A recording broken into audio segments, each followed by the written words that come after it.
शुरुआत होती है उस ठंडी डरावनी खामोशी से जहां सिर्फ बाइकोर की आंखें बोल रही थी, बिना किसी पछतावे के। सामने चाहुआ खड़ा था, घबराया हुआ, जैसे अभी अभी किसी पागलपन की हदें देख ली हो। तुम अभी शुरू भी नहीं हुए थे। चाहुआ की आवाज कांप रही थी, डिसबिलीफ उसके चेहरे पर साफ झलक रही थी। विकर ने कोई जवाब नहीं दिया, बस हल्की सी मुस्कान उसके होठों पर थी, वो मुस्कान जो सजा देने से पहले एक शिकारी के चेहरे पर आती है। चाहुआ कांपते हुए आगे बढ़ा। तुम क्या करने जा रहे हो? विकर की निगाहें अब उन डर से कांपते कैदियों पर टिकी थी। मैं उन सबको खत्म करने जा रहा हूँ, उसने ठंडे स्वर में कहा। ये सारे भ्रष्ट सिविल सर्वेंट्स जिनका घिनौना सच अब तक छुपा हुआ था, अब इनका अंत आएगा। इनके चेहरे पर जो घमंड दिखता है ना, वही बताता है कि ना इन्हें शिक्षा मिली है, ना ये बास्करविल क्लैन की अथॉरिटी को मानते हैं। चाहुआ ने हक्का बक्का होकर पूछा, तुम सच में सीरियस हो? विकोर की आंखों में एक अजीब चमक थी। बिल्कुल। उधर वो सुनहरे बालों वाला लड़का और उसके साथियों की हालत अब गिड़गिड़ाने तक पहुंच चुकी थी। हम अपना सब कुछ दे देंगे, बस छोड़ दो, वो रोते हुए बोले। चाहुआ ने फिक्र जताई, तुम ये सब कर लोगे तो इनके परिवार वाले चुप नहीं बैठेंगे। डरपोक हैं मगर चालाक भी, हर तरीका आजमाएंगे बदला लेने का। विकोर ने एक गहरी सांस ली, फिर मुस्कुरा दिया। उनके पास कोई मौका नहीं होगा। ये सारे लोग अंडरडॉग सिटी के क्रिमिनल ऑर्गेनाइजेशन से जुड़े हैं। इनके परिवार वाले शिकायत करने आएंगे भी तो किसके पास? उनके पास खुद कोई नाम नहीं होगा। चाहुआ फिर भी आश्वस्त नहीं था। उसने पूछा, एविडेंस? इनके खिलाफ सबूत? वाइकोर की मुस्कान और गहरी हो गई। सबूत मिलेंगे और अगर नहीं मिले तो बना दूंगा। वो अब किसी भी नतीजे की परवाह नहीं करता था। उसके मन में साफ था, बहुत जल्द दुनिया बदलने वाली है। वो या तो किसी युद्ध में झोंक दिया जाएगा या फिर एकेडमी में नामांकन के बाद ये जगह हमेशा के लिए छोड़नी पड़ेगी। वाइकोर अब उन कैदियों के सामने खड़ा था, उसकी आंखें पत्थर की तरह बेरहम। उसने एक एक कर उनके अपराध गिनवाने शुरू किए। Human trafficking, kidnapping, bribery, blackmail, assault through a third party और मर्डर। सुनहरा बालों वाला लड़का कांप उठा। ये झूठ है, हमारे पास एविडेंस कहाँ है? विकोर ने एक थकी हुई मुस्कान के साथ पूछा, अगर सबूत मिल जाए तो सजा मंजूर करोगे? वो आदमी चुप हो गया, उसकी गर्दन झुक गई। चेहरा बोल रहा था, मैं अपने परिवार को नुकसान नहीं पहुंचाऊंगा, भले ही यहाँ मरना पड़े। उसी पल एक गंजा आदमी सामने आता है, हाथ में एक बैग लिए। विकर, उसने पुकारा। विकर ने सिर घुमाया, जैसे उसे पहले से पता था कि वो आने वाला है। बिल्कुल कैजुअली। गंजा आदमी ने वो बैग जमीन पर रखा और कहा, तुम्हारा कस्टम ऑर्डर तैयार है। विकर ने गर्दन हिलाई। Right on time. उसने बैग खोला और अंदर से एक एक टूल निकाले, उन्हें सावधानी से एक कपड़े पर सजाया। हर टूल अलग, अजीब, डरावना। गंजा आदमी ने ध्यान से देखा, फिर धीरे से बोला, मैं 30 सालों से टॉर्चर कर रहा हूँ, लेकिन ये कुछ टूल्स मैंने कभी नहीं देखे। तुमने डिजाइन किए हैं क्या? विकोर ने कंधे उचकाए। मेरे डिजाइन नहीं है, जहाँ से आया हूँ वहाँ आम है। गंजा आदमी सिहर गया। तुम कहाँ से आए हो? हेल? विकोर ने एक ठंडी हंसी के साथ कहा, कुछ वैसा ही। सीखना चाहोगे? वो अचानक बोला। गंजा आदमी ने झट से पीछे हटते हुए कहा, नहीं भाई, अगर देखा ना तो जो खाया है सब बाहर आ जाएगा। विकोर ने कोई प्रतिक्रिया नहीं दी, बस अपने टूल्स को घूरता रहा, एक अजीब सी उदासी में डूबा हुआ। विनाश का युग, वो बुदबुदाया। वो दिन जब डीमन क्लैन के प्रिजनर्स टॉर्चर के पहले ही सब उगल देते थे। इन डीमंस को टॉर्चर करते करते ही उसकी मेथड्स इवॉल्व हुई थी। विकोर ने अपना कोट खोला और पूरे टूल्स दिखाई दिए। सुनहरे बालों वाला लड़का डर से चीख पड़ा। विकोर की निगाहें अब उन पर थी। कहाँ गया वो कॉन्फिडेंस जब कह रहे थे, चाहे कुछ भी हो जाए हम कुछ नहीं बताएंगे? फिर अपने रिस्ट के बटन्स बंद करते हुए बोला, कुछ मत कहना, मैं अपने पास्ट की यादों को संजोना चाहता हूं। पहली बार के लिए। सुनहरे बालों वाला लड़का अब टूट चुका था, आंसुओं की धारा उसके गालों पर बह रही थी। अंडरडॉग सिटी में अफवाहों की आग फैल चुकी थी। सुना है, 7 विकेट गैंग्स पकड़े गए। पब्लिक जहाँ भी 3 से ज्यादा लोग इकट्ठा होते, बस वही बात चल रही थी। और एक नजदीकी टैवर्न में एक आदमी बोला, शुक्र है वही गैंग थे जो सिविलियंस को कीड़े मकोड़े समझते थे, अब थोड़ा चैन मिलेगा। अंडरडॉग सिटी की रात और भी ज्यादा भारी हो गई थी। एक गली के नुक्कड़ पर कुछ पेट्रन्स आपस में फुसफुसाते हुए खड़े थे। मुझे नहीं लगता कि नया डेप्यूटी सील इतनी आसानी से उन्हें छोड़ेगा, एक ने कहा शक भरे लहजे में। दूसरे ने बात पकड़ी, उन 7 का अतीत देखो, दूसरे जनरेशन के नेटिव फैमिलीज के लड़के हैं। डेप्यूटी काउंसिल उन्हें बस पब्लिकली शर्मिंदा करेगा फिर छोड़ देगा। पर तीसरा आदमी कुछ और ही लाया। चार्जेस देखे हैं? ऐसा लग रहा है जैसे उन्हें मार ही दिया जाएगा। उसकी आवाज में डर था। और अचानक पूरा ग्रुप चुप हो गया। क्या सच में नेटिव फैमिलीज के बच्चों को फांसी दी जाएगी? किसी ने लगभग फुसफुसा कर कहा, डेप्यूटी सिल रूथलेस है, एक बुजुर्ग ने धीमे से बोला। 10 अरब सोना एक ही दाम में जला दिया था उस आदमी ने। पर एक और आवाज आई, थोड़ी हिचकिचाती, अगर उसने उन्हें मार डाला तो खुद काउंसिल भी मुश्किल में पड़ जाएगा ना। अंडरडॉग सिटी के लोग यही मान रहे थे कि ये सब पॉलिटिकल पावर प्ले है, new politician versus native authorities. सभी ने सोचा था कि जैसे ही लोकल पावर हाउसेस माफी मांगेंगे सब सुलझ जाएगा, गैंग लीडर्स बिना खरोंच वापस लौटेंगे। और ऐसा हुआ भी। Mad Blank clan, Pure clan, Lovey clan, Channel clan, फिगू क्लैन, हेरमिस क्लैन, प्रार क्लैन, सभी क्लैंस ने डेप्यूटी सिल से माफी मांगी। पर उसके बाद जो हुआ उसने पूरे शहर की रूह कांप दी। सिटी सेंटर स्क्वायर, सुबह की धूप धीरे धीरे फैल रही थी और वहां बीच चौराहे पर 7 गैंग लीडर्स के कटे हुए सिर एक एक करके टंगे हुए थे। प्रिजर्व किए गए थे वो सिर। उनकी आंखें खुली हुई थी, चेहरों पर ऐसी चीखती हुई पीड़ा थी मानो अंतिम सांस तक उन्होंने नर्क झेला हो। हर एक सिर के ऊपर एक पब्लिक नोटिस टंगा था जिसमें लिखा था उनकी मौत से पहले उन्हें किस किस तरह की सजा दी गई थी। बास्करविल फैमिली ऑटोनॉमी कॉन्स्टिट्यूशन, जो अपने सख्त सख्त कानूनों और बेरहम सजाओं के लिए कुख्यात था। पहला कानून इलीगल ब्रॉथल चलाना, सजा पूरे चेहरे पर सेक्स का सिंबल गुदवा देना, और ये सजा पूरी तरह से लागू की गई। दूसरा कानून इलीगल गैम्बलिंग, सजा दोनों हाथों की कलाई काट देना, उल्लंघन की गिनती के हिसाब से 72 बार उनकी कलाइयों को इंटरवल पर काटा गया। तीसरा कानून इलीगल प्राइवेट लोन्स, सजा आंखें निकाल देना, लेकिन लोगों की प्लीड को ध्यान में रखते हुए इस बार ये सजा माफ कर दी गई। चौथा कानून इलीगल लॉबिंग, सजा एग्जाइल, मगर क्योंकि वो पहले ही मारे जा चुके थे उनके धड़ों को, सिरों को छोड़कर किले की दीवारों के बाहर फेंक दिया गया। पूरा चौराहा सन्नाटे में डूब गया। लोग नोटिस पढ़ते जा रहे थे और उनके सामने वो 7 सिर जैसे किसी खौफनाक भविष्य का ऐलान कर रहे हैं। उसी समय विकौर अपने ऑफिस में बैठा हुआ था। उसने कहा, हैरानी किस बात की, ये कानून तो पहले से ही थे, फर्क बस इतना है पहली बार इन नेटिव फैमिलीज को असली सजा मिली है। उसकी आंखों में कोई पछतावा नहीं था। वो जानता था ये बदलाव की शुरुआत है। अब या तो सत्ता गिरेगी या खून बहेगा। अंडरडॉग सिटी अब सड़कों पर चीखेगा। उसने धीरे से देखा, उसके सामने चिवावा खड़ा था। तैयार हो जा, अब तू अगली चाल में मेरा साथी होगा। चिवावा चौंका। उसकी आंखों में सवाल थे पर जवाब नहीं। सीन शिफ्ट होती है। अब चुआ एकदम सन बिना हिले खड़ा है, चेहरे पर मास्क और आंखों में हलचल। वो पीछे मुड़ता है और पिंजरे के अंदर बंद व्यक्ति से फुसफुसाकर पूछता है, क्या ये स्ट्रेटेजी सही है डेप्यूटी कौंसल? डेप्यूटी कौंसल ने कोई सफाई नहीं दी, बस धीमे से पूछा, क्या तू मुझ पर भरोसा नहीं करता? चुआ। अचानक से पूरा हॉल लोगों से भरने लगता है। सभी के चेहरे मास्क से ढंके हुए। कोई नहीं चाहता था कि उसकी पहचान खुले। स्लेव्स लोहे की जंजीरों में बंधे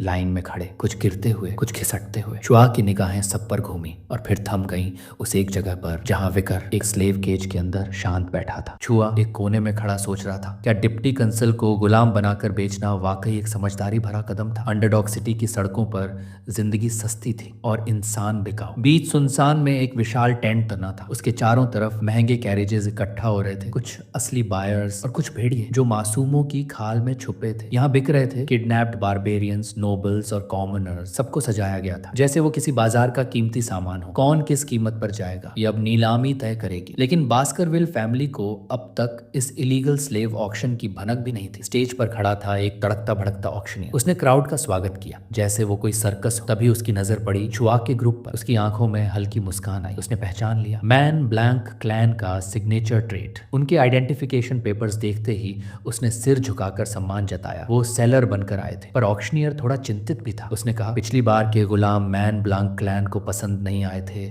और आप लोग तो हमारे बड़े खरीदार हैं। शाह ने उसकी बात काट दी, हम पूरी तरह सेटिस्फाइड हैं। पिछले माल की क्वालिटी अच्छी थी। इतने में ऑक्शनियर की निगाह पड़ी एक केज पर और उसके भीतर बैठा था विकर। काले बाल, लाल आंखें, जैसे किसी और दुनिया से आया हो। एकदम रे। ऑक्शनियर की आंखें चमक उठी। इसे मैं खुद बेचूंगा और सही दाम पर बेचूंगा, उसने वादा किया। चुआ ने हामी भरी और चल दिया पीछे। ऑक्शनियर ने मुस्कुराते हुए विदा ली। Enjoy the circus Man Blank. Tent के भीतर भीड़ हल्के हल्के बातें कर रही थी। कोई ट्रेजिक बैक स्टोरीज वाले स्लेव्स की तरफ खींचा चला आ रहा था, तो कोई बस ब्यूटीफुल स्लेव्स खरीदना चाहता था। कुछ को किडनैप्ड नोबल्स में दिलचस्पी थी, तो कुछ सिर्फ यूनिक स्लेव्स ढूंढ रहे थे। भीड़ की निगाहें स्टेज पर थी और ऑक्शनियर ने पहला प्रोडक्ट अनाउंस किया, बास्करविल फैमिलीज नाइट्स द्वारा छिपाया गया सीक्रेट एम्बेजलमेंट। और वो था ए रैंक मॉन्स्टर मर्सियल, एक काउ स्पीसीज जो कहा जाता है कि हेल के गहराई में पाई जाती है। 19 दिल, और जब तक सारे बंद ना हो तब तक हमला करती रहती। ऑक्शनियर ने बताया, इसका हर हिस्सा कीमती है। मीट, लेदर, बोन्स, इंटेस्टाइन्स, कुछ भी बेकार नहीं जाता। बोली शुरू हुई। 100 मिलियन से तेजी से बढ़ती गई। 140, फिर 200 और फिर 250 करोड़ सोना। जब कोई और बोली नहीं लगा पाया, उसने हथौड़ा पटका और कहा, सोल्ड। ऑक्शन चलता रहा। हर आइटम अपने अलग चार्म और खतरनाक रियलिटी के साथ स्टेज पर लाया जा रहा था। और तभी एक वर्कर ने आकर ऑक्शनियर के कान में कुछ फुसफुसाया। ऑक्शनियर की आंखें चौड़ी हो गई। वो स्टेज के बीच में आया और क्राउड को बताया, एक रेयर आइटम आई है। जंगलों से पकड़ी गई एक जंगली वॉरियर और स्टेज पर लाई गई बलक ट्राइब की वो लड़की। उसकी आंखों में आग थी जैसे किसी वाइल्ड बीस्ट की। ऑक्शनियर ने क्राउड को उकसाया, इस जंगली को टेम करने की कोशिश करो। अपनी ट्रेनिंग का टेस्ट यहीं दो। शुरुआती बोली रखी गई, 5 मिलियन गोल्ड। कोई नहीं बोला। फिर बोली घटाकर 3 मिलियन कर दी गई। फिर भी सन्नाटा। आखिरकार उसने 1 मिलियन गोल्ड पर लाकर लड़की को प्रैक्टिकली बेग किया। पर क्राउड अब बोर हो चुकी थी। ऑक्शनियर ने थक हार कर गार्ड को इशारा किया, इसे पीछे ले जाओ और अगला प्रोडक्ट लाओ। लड़की गुस्से में छटपटाई, लेकिन गार्ड ने एक मुक्का मारा सीधा पेट में। वो वहीं बेहोश हो गई। ऑक्शनियर ने क्राउड से माफी मांगी। एक छोटा सा डिस्ट्रैक्शन था, लेकिन अब मैं आपको दिखाने जा रहा हूँ आज की सबसे बेशकीमती चीज, हमारा स्टार प्रोडक्ट। स्टेज पर लाया गया विकर, ब्लैक हेयर, रेड आईज, एक परफेक्ट स्लेव जो बिना चेन्स के भी काबू में था। भीड़ में बैठी एक औरत की आंखें चमक उठी। उसने बोली लगाई, 600 मिलियन गोल्ड। ऑक्शनियर चौंका। उसने अभी तो शुरू भी नहीं किया था और बोली लग चुकी थी। एक मुस्कान उसके चेहरे पर फैल गई। लेडीज एंड जेंटलमैन, ये तो बस शुरुआत है। विकर की बोली 600 मिलियन तक पहुंच चुकी थी, पर असली खेल अभी शुरू होना था। भीड़ में बैठा एक और आदमी खड़ा हुआ और चिल्लाया, 800 करोड़। वो आवाज सुनते ही पहले से बोली लगाने वाली औरत का चेहरा गुस्से से लाल हो गया। उसने तिरस्कार से पूछा, एक मर्द को वाइकर जैसे स्लेव से क्या काम है? मर्द ने सीधा जवाब दिया, ये मेरी मर्जी है, तुम्हारा इससे कोई लेना देना नहीं। और फिर उसने ठंडी आवाज में कहा, मैं इसे ग्लेडिएटर बनाना चाहता हूँ, देखने दो कि इसकी हदें कहाँ तक जाती हैं। बिडप पूरी तरह खींच चुकी थी इस लड़ाई में। तभी एक तीसरी बोली गूंजी, 900 मिलियन। और इसके बाद एक बिडर जिसका नंबर प्लेट था 99, उसने खड़े होकर बोली लगाई, 6 अरब। पूरे टेंट में सन्नाटा छा गया। ऑक्शनियर की आंखें खुली की खुली रह गई। भीड़ एक ही दिशा में मुड़ गई, उस बिडर की ओर। एक नकाब पोश आदमी, और कुछ लोगों ने तुरंत पहचान लिया, ये तो बैरन गंबिनो है, ग्रेनरी का। किसी ने फुसफुसाकर कहा, उसने अंडरग्राउंड फंड्स अपने हाथ में ले लिए हैं, अब इसकी जेबें कभी खाली नहीं होती। बैरन मुस्कुरा रहा था। उसका अटेंडेंट पास खड़ा था, माथे पर चिंता की लकीरें। सर, 6 अरब बहुत ज्यादा है, अगर बॉडी में कोई डैमेज हो गया तो रीसेल भी नहीं हो पाएगा। बैरन का चेहरा सख्त हो गया। उसने गुस्से में कहा, मैंने तुझे उठाया था जब तेरा कोई नहीं था, और अब तू ही मुझसे सवाल कर रही है। अटेंडेंट चुप हो गई। ऑक्शनियर ने घोषणा की, बिडर 99, यू विन। विकर अब तुम्हारा है। स्टेज पर विकर को बैरन के सामने लाया गया। बैरन ने उसे सिर से पांव तक देखा और मन ही मन सोचा, ये तो और भी ज्यादा परफेक्ट लग रहा है करीब से। फिर वो बोला, अब तुम मेरे हो, और घबराओ मत, मैं बुरा इंसान नहीं हूँ। लेकिन उसके अगले शब्दों और उस घिनौने चेहरे के साथ निकली मुस्कान ने विकर को बेचैन कर दिया। बैरन बोला, तुम्हारे साथ खेलने के कई तरीके हैं और मैं उनमें से हर एक आजमाना चाहता हूँ। विकर ने एक शब्द नहीं कहा, बस अपने हाथ आगे बढ़ाए। बैरन मुस्कुराया, तुम चाहते हो कि मैं तुम्हारे कफ्स खोल दूं? लेकिन उससे पहले कि वो कुछ समझ पाता, विकर ने वो कफ्स तोड़ दिए। बैरन और उसका अटेंडेंट दोनों की रूहें कांप उठे। एक पल में विकर ने बैरन को लात मारी, इतनी जोरदार कि वो उड़ता हुआ जमीन पर जा गिरा। फिर विकर ने उसका बैग पकड़ा और धीमे स्वर में कहा, खेलते हैं, स्पीयर एंड शील्ड। बैरन दर्द से चीखा, सिंडी हेल्प। विकर ने कसकर उसकी पीठ दबाई, मैं स्पीयर हूँ, अगर तुम शील्ड बन सको तो बच जाओगे। पर सिंडी कुछ कर पाती, उससे पहले ही बैरन बेहोश हो गया। विकर ने उसे देखा और ठंडी मुस्कान के साथ कहा, गेम खत्म, शील्ड टूट गया। फिर उसने धीरे से अपना विग उतारा और सामने आया विकर, वैन, बास्करविल। सिंडी की आंखें फटी की फटी रह गई। विकार, पर विकर ने कोई जवाब नहीं दिया। उसने बस नीचे पड़े बैरन की ओर देखा। क्या ये मर गया? भीड़ अब सरगोशियों में डूब चुकी थी। अगर ये वाइकर है तो डिप्टी कंसल कौन है? एक बास्करविल हाउंड यहाँ क्या कर रहा है? छुआ, जो भीड़ में छिपकर खड़ा था, चुपचाप सोच रहा था। डिप्टी ने इस खेल को बेजोड़ तरीके से पलट दिया। विकर ने पूरे ऑक्शन टेंट को देखा। उसकी मुस्कान अब डरावनी थी। उसने कहा, इस जगह का नाम सर्कस रखना बिल्कुल सही था, लेकिन अब कोई भी यहाँ से जिंदा नहीं जाएगा। वो बीच रूम में अकेला खड़ा था, निहत्था, और उसके चारों तरफ थे दर्जनों गार्ड। सना हुआ माहौल, सांसें थमी हुई। ऑक्शनियर चिल्लाया, उसकी परवाह मत करो, डेप्यूटी कौंसल हो या शैतान, मार दो इसे। गार्ड झपट्टे, पर वाइकर ने हाथ फैलाए और वहीं से निकली बब। उसकी तलवार हवा में चमकी और देखते ही देखते गार्ड्स के शरीर 2 हिस्सों में कटते चले गए। ऑक्शनियर का चेहरा सफेद हो गया। भीड़ में खड़े एक गार्ड ने अपनी हथेली घुमाई और उसकी हथेली से बंधी लोहे की चेन घूमती हुई विकर की ओर बढ़ी। पर विकर एक सेकंड भी नहीं रुका। वो दौड़ता हुआ सीधा उस गार्ड तक पहुंचा और एक ही वार में उस लोहे की बॉल को भी चीर दिया और गार्ड को भी। ऑक्शनियर की सांसें तेज हो चुकी थी। उसका दिमाग इस मंजर को समझने की कोशिश कर रहा था। ये कैसे पॉसिबल है? विकर, एक ग्रेजुएट, इस उम्र में ग्रेजुएट्स एक नेशन की ताकत का सबसे ऊंचा प्रतीक। वो जानते थे अगर वो सच में ग्रेजुएट है तो हम सब मारे जाएंगे। तभी चिवावा की आवाज गूंजी, मैंने कभी नहीं सोचा था कि डेप्यूटी कौंसल की सोर्ड प्ले इतनी अनप्रिडिक्टेबल होगी। पर उससे पहले कि वो और कुछ बोल पाता, पीछे से हंसी सुनाई दी। विकर ने पलट कर देखा। ऑक्शनियर अब चिवावा की गर्दन पर नाइफ टिकाए खड़ा था। उसकी आवाज कड़क थी, तलवार नीचे रख दो विकर, नहीं तो मैं इसे मार दूंगा।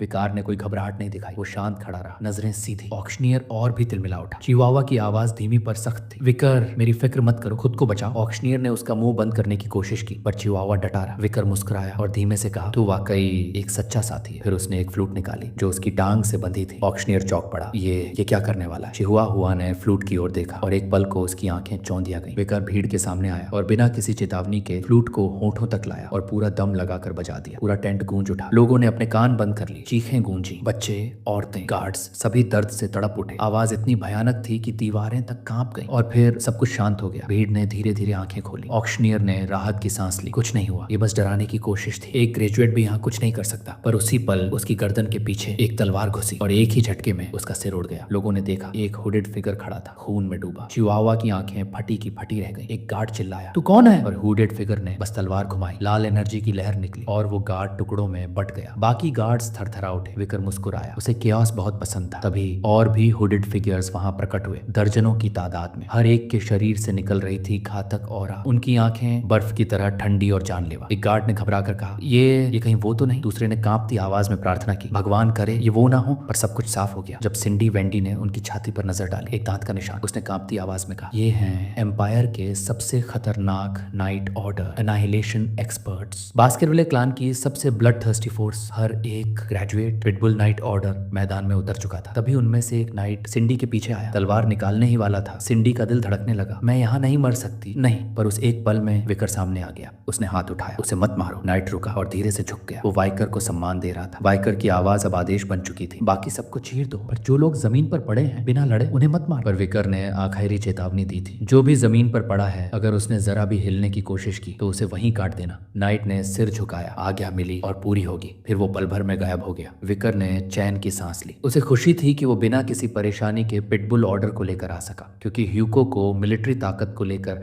बहुत सेंसिटिविटी थी। पिटबुल ऑर्डर को आदेश देने का अधिकार, वो वही इनाम था जो विकार ने मांगा था अंडरडॉग सिटी जाने से पहले। और अब पूरा इलाका लोगों की चीखों से गूंज उठा। पिटबुल नाइट्स किसी भी ब्रीथिंग बॉडी को बख्श नहीं रहे थे। एक आदमी जमीन पर लेटा डर के मारे कांप रहा था। उसने मन में सोचा, मैं बस पड़ा रहूंगा, जब सब शांत हो जाए तो भाग जाऊंगा। लेकिन तभी उसके सामने एक पिटबुल नाइट प्रकट हो गया। वो घबरा गया, डर के मारे चीख पड़ा, मैं कफ्स पहन लूंगा, मैं कुछ नहीं करूंगा, बस जिंदा रहने दो। नाइट ने उसकी तरफ देखा और कहा, हम कफ्स नहीं लाते। वो आदमी हक्का बक्का रह गया। तो फिर मेरे साथ क्या होगा? नाइट ने तलवार निकाली और एक झटके में उसकी टांगें काट दी। वो चीख उठा, तड़पता रहा। नाइट ने बिना किसी भाव के कहा, जिन्हें मारना है उन्हें टांगों की जरूरत नहीं होती। विकर के बगल में अब एक और आदमी खड़ा था, सिगार उसके होठों में, नजरों में ठंडा जज्बा। कमांडर बॉस्ट टूनियर ला बास्करविल, पिटबुल नाइट्स का लीडर। उसने विकर की तरफ देखा और पूछा, कैसा लग रहा है पिटबुल्स को चलाकर? संतुष्ट हो? विकर ने हल्की मुस्कान दी। हाँ, परफॉर्मेंस शानदार थी। बॉस्ट ने सर हिलाया। अगर और किसी चीज की जरूरत हो बस कहना। वो कुछ देर विकर को गौर से देखता रहा और मन में सोचा, अब समझा ह्यूको को विकार में इतनी दिलचस्पी क्यों है। सिर्फ 15 की उम्र में और ये दरिंदगी। बॉस्ट ने हाथ आगे बढ़ाया और विकर के सिर पर रखा। एक दिन पिटबुल नाइट्स में आ जा, तुझे मैं खुद तैयार करूंगा। विकर ने थोड़ी झिझक के साथ कहा, मैं सोचूंगा। फिर वो जाने लगा। रुकते हुए बोला, एक जरूरी काम है, वहां जाना होगा। बॉस ने उसे जाते हुए देखा और मन में बुदबुदाया, अब मैं तुझे और भी ज्यादा चाहता हूँ विकर। पर विकर के मन में बॉस का बोझ अलग ही महसूस हो रहा था। भारी है ये आदमी, उसने सोचा। विकर अब एक पुराने अंधेरे स्टोर रूम में दाखिल हुआ। हर कोना तलाशता, कुछ ढूंढता हुआ धीरे से बुदबुदाया, वो यहीं कहीं होना चाहिए। एक कोने में उसकी नजर पड़ी, एक भारी भरकम सेफ, शायद नोबल्स का पेमेंट इसी में रखा गया था। उसने पल भर सोचा, सब पैसा सिटी हॉल को दे दूं, टैक्स में चला जाए। पर अगले ही पल उस ख्याल को झटक दिया, अब ये सब जरूरी नहीं। तभी उसकी नजर पड़ी पास रखे एक केज पर, जिसे कपड़े से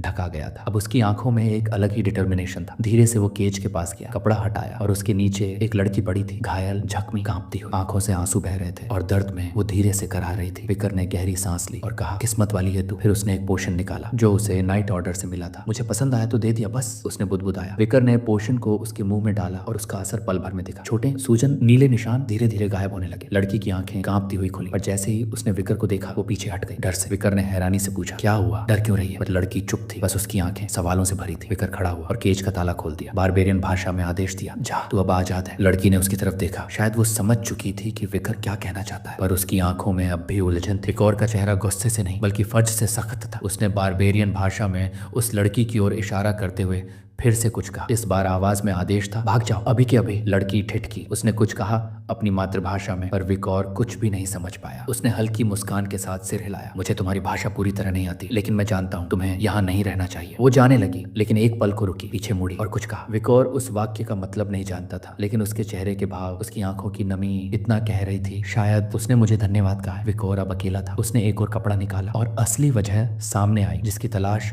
उसे इस स्टोरेज एरिया तक खींच लाई थी। कपड़ा हटाते ही सामने दिखा मर्सेल की लाश। विकौर धीरे धीरे उसके पास गया, जमीन पर झुका और शव को गौर से देखा। अब तक सुरक्षित है पूरा का पूरा। पर तभी एक लाल चमक उसके हाथों से उठी। उसके हाथ से कुछ निकला, एक दाना बेल्ज़ेबब। विकौर ने हल्की मुस्कान के साथ उसकी ओर देखा। काफी वक्त हो गया ना जब तुमने आखिरी बार किसी ए रैंक मॉन्स्टर का स्वाद चखा था। बेल्ज़ेबब के चेहरे पर भूख से भरी एक शैतानी मुस्कान थी। आज तुम्हारा दिन है, खा लो, लेकिन जल्दी करना, पिटबुल ऑर्डर कभी भी यहाँ पहुंच सकती है। बेल्ज़ेबब ने गले से एक संतोषजनक आवाज निकाली, जैसे कह रहा हो, शुक्रिया विकौर, ये भोज शानदार होगा। सूरज उग चुका था, लेकिन अंडरडॉग सिटी की गलियों में फैली थी सिर्फ अफवाहें नहीं बल्कि खौफ। नए डेप्यूटी काउंसिल की कार्रवाई की गूंज पूरे शहर में फैल चुकी थी। जो रईस, जो अमीर कल तक जिंदा इंसानों की बोली लगाते थे, आज वो अंडरडॉग प्रिजन में बंद पड़े थे। उनके हाथ पैर तोड़ दिए गए थे। बर्निंग सस्पेंशन नाम का वो क्लब जो कभी वीआईपीज की गंदगी छुपाता था, अब आग की लपटों में भस्म हो चुका था। उन दरिंदों के कटे हुए सिर शहर के बीचों बीच टंगे थे, एक चेतावनी की तरह। उन 7 मूल क्लैंस जिन्होंने कभी अपनी औलादें खोई थी,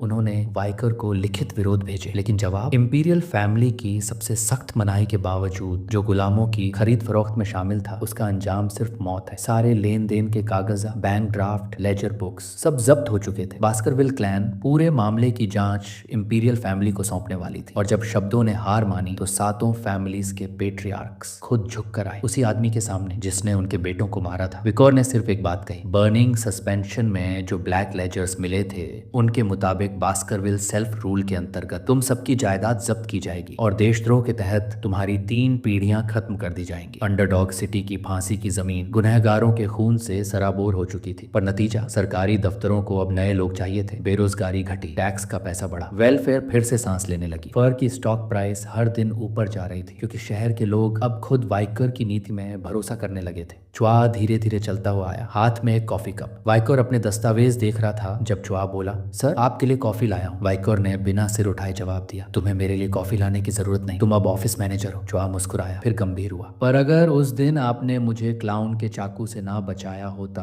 तो मैं आज यहाँ ना होता। ये कॉफी मेरे शुक्रिया की तरह है। विकोर ने एक हल्की हंसी के साथ कहा, तो बस कॉफी, तुम्हारी जान बचाने की कीमत यही है? च्वा ने सिर झुकाया, अब से मैं आपकी जान बचाऊंगा चाहे किसी से भी लड़ना पड़े। फिर च्वा ने मुस्कुराते हुए कहा, सर 2 चम्मच चीनी डालिए, थोड़ा क्रीमर और बस हल्का सा पानी, स्ट्रॉन्ग भी नहीं मीठा भी नहीं, बिल्कुल बैलेंस। विकोर ने कप उठाया, एक घूंट लिया और धीरे से सिर हिलाया। ठीक है। च्वा ने फिर बात घुमा दी, वैसे आपकी ट्रांसक्राइबिंग ट्रेनिंग कैसी चल रही है? वाइकोर ने एक कागज च्वा की ओर बढ़ाया, जरा ये देखो, बताओ क्या ठीक लिखा है। च्वा ने ध्यान से देखा, फिर आंखें चौड़ी कर दी। सर आपने तो कमाल कर दिया है, आपने लिखना शुरू किए हुए ज्यादा दिन नहीं हुए और फिर भी ये। विकोर ने नम्रता से सिर झुकाया, अभी बहुत कुछ सीखना बाकी है, वैसे तुम भी कमाल के हो ऑफिस मैनेजर के तौर पर। च्वा के मन में एक ख्याल उठा, ये इंसान सिर्फ कानून बना ही नहीं रहा, उसे पूरी तरह समझ भी रहा है। अगर ये आदमी अंडरडॉग सिटी में रहा तो ये शहर एक दिन एम्पायर का हिस्सा भी पीछे छोड़ देगा। रात का समय था, आसमान में बादल भरे थे, चांद की हल्की किरणें एक जेल की सलाखों से होकर भीतर आ रही थी। विकोर एक सेल के अंदर खड़ा था, उसके सामने बैठी थी सिंडी वेंडी, बारोन गैम्बिनो की वही अटेंडेंट जिसे विक्टर ने उस दिन स्लेव ऑक्शंस में बचाया था। अब उसके हाथों में हथकड़ी थी, आंखों पर पट्टी बंधी हुई। विकोर ने ठंडी आवाज में कहा, माफ करना, तुम्हें देखने देर से आया, कुछ और जरूरी काम थे। वो रुका, फिर धीरे से बोला, तुम्हारा नाम सिंडी वेंडी सेनरोज है, सही? सिंडी ने कोई जवाब नहीं दिया, इसके बजाय उसने एक सवाल दाग दिया, तुमने मुझे जिंदा क्यों छोड़ा? वाइकोर ने उसके चेहरे से पट्टी हटाई और बिना पलक झपकाए बोला, क्योंकि मुझसे कुछ सवाल पूछने हैं। सिंडी ने नफरत से उसकी आंखों में देखा, तो सिर्फ सवाल पूछने के लिए जिंदा रखा है। विकोर ने जवाब नहीं दिया, वो बस पलटा और पीठ करते हुए बोला, बैरन गंबिनो बस एक साधारण समलैंगिक था, लेकिन अचानक उसकी ताकत क्यों बढ़ी? जवाब मिला, तुम्हारी वजह से। तुम पैसा कमाने में माहिर हो, अगर तुम किसी शरीफ जगह होती तो एक बेहतरीन मर्चेंट या बैंकर बन सकती थी। वो एक कुर्सी लाया, सिंडी के सामने रखा और बैठ गया। मैं एक प्रस्ताव दे रहा हूँ, मेरे सवालों के जवाब दो तो तुम आजाद हो सकती हो, लेकिन टाल मटोल की तो अंजाम सोच भी नहीं सकती। सिंडी ने गुस्से से होंठ काटे, लेकिन फिर धीमे से बोली, अगर जवाब दे सकी तो दूंगी। विकोर ने उसकी आंखों में गहराई से देखा, तुम्हारे हिसाब से मैं कैसा मैजिस्ट्रेट हूँ? सिंडी ने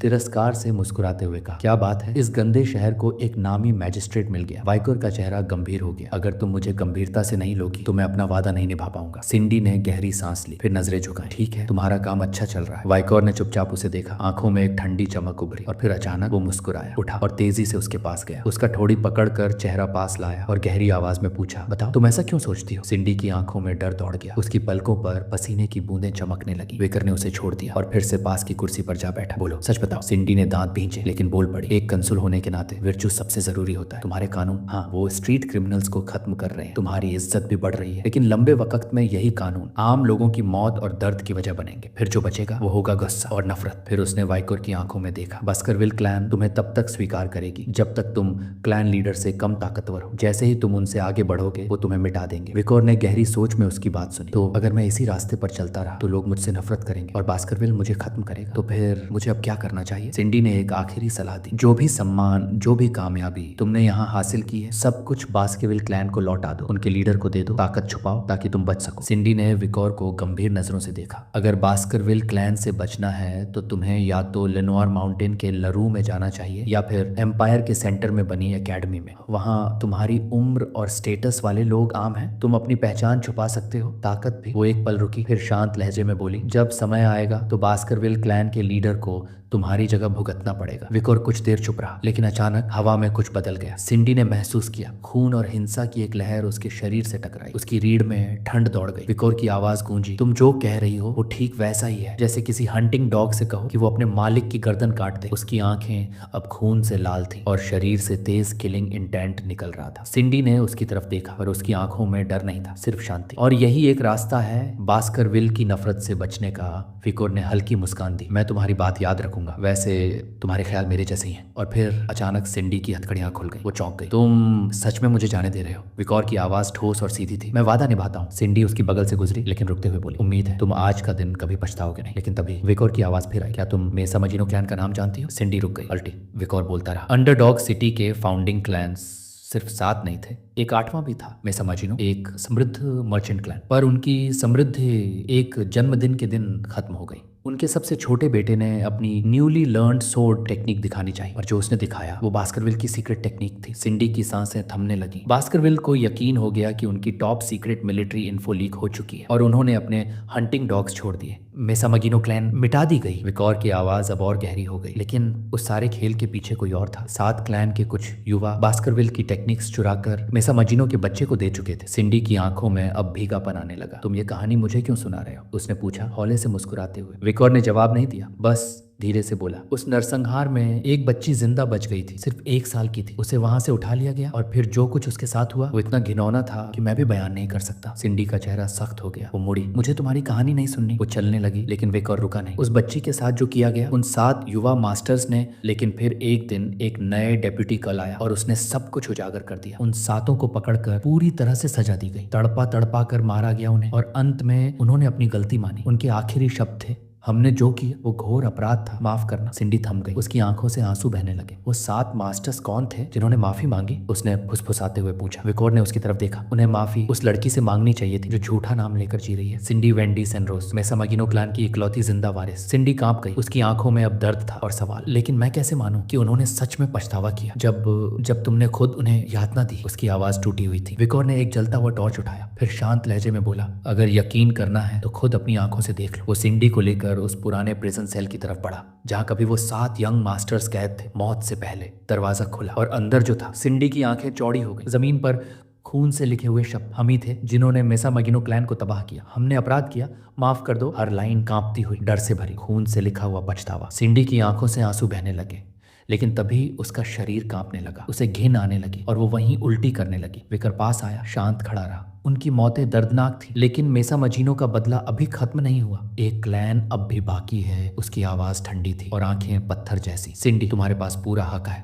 बास्करविल्स से नफरत करने का। तुम मेसा मजीनो क्लैन की इकलौती वारिस हो। सिंडी ने अपना मुंह पोंछा, आंसू अब भी थमने का नाम नहीं ले रहे थे। धीरे से बोली, तो फिर तुम मेरी मदद क्यों कर रहे हो जबकि तुम खुद बास्करविल क्लैन से हो? विकोर हल्का मुस्कुराया, तुम गलत सवाल पूछ रही हो। सिंडी खामोश रही, फिर धीरे से उठ खड़ी हुई। मैं समझ गई तुम क्या कहना चाहते हो। उसने एक आखिरी बार मुड़कर देखा। विकोर वैन बास्करविल, ये जो तुमने किया है इसका कर्ज मैं जरूर चुकाऊंगी। चलते चलते उसकी आवाज पीछे से आई, भले ही तुम्हारा आगे का जीवन कैसा भी हो, मैं इतना तय करूंगी कि तुम्हें कभी पैसों की चिंता न करनी पड़े। विकोर ने उसकी जाती हुई परछाई को देखा, फिर धीरे से बोला, मैं तुम्हारा वादा याद रखूंगा। कुछ समय बाद चिवावा तेजी से डेप्यूटी कुलवाइकर के कमरे की ओर भागा। सर उठ जाइए, काम का समय हो गया है। लेकिन दरवाजा खुलते ही उसकी आवाज गले में अटक गई। कमरे में विकोर गहरी नींद में था। चारों तरफ खून से सनी चादरें और बिखरे हुए मरे हुए लोग। फ्यूर ने आंखें मलते हुए कहा, गुड मॉर्निंग चिवावा। चिवावा हक्का बक्का, सर ये सब बॉडीज कहाँ से आई? वाइकोर ने एक झपकी लेते हुए कहा, पता नहीं, लगता है नींद में मार दिया। चिवावा सदमे में, सीरियसली? विकोर हंस पड़ा, रिलैक्स, मजाक कर रहा हूँ। हॉलवे में चलते हुए चिवावा ने पूछा, सर आपका बचपन कैसा था? विकोर ने मुड़कर मुस्कान दी, तुम्हें अभी वाला मजाक फनी नहीं लगा क्या? चिवावा ने सीधा जवाब दिया, बात मजाक की नहीं है, बस कुछ और था। विकोर कुछ देर सोच में पड़ा, फिर खुद से बुदबुदाया, हाल ही में जिंदगी बहुत इंटरटेनिंग हो गई है। 2 जहरीले तीर लगे, 4 बार जहर मिला पानी पी लिया, एसिड स्नाइपर्स, आगजनी, गाड़ी से कुचलना, लगता है कोई मुझे बहुत अटेंटिवली देख रहा है। चिवावा बोला, या फिर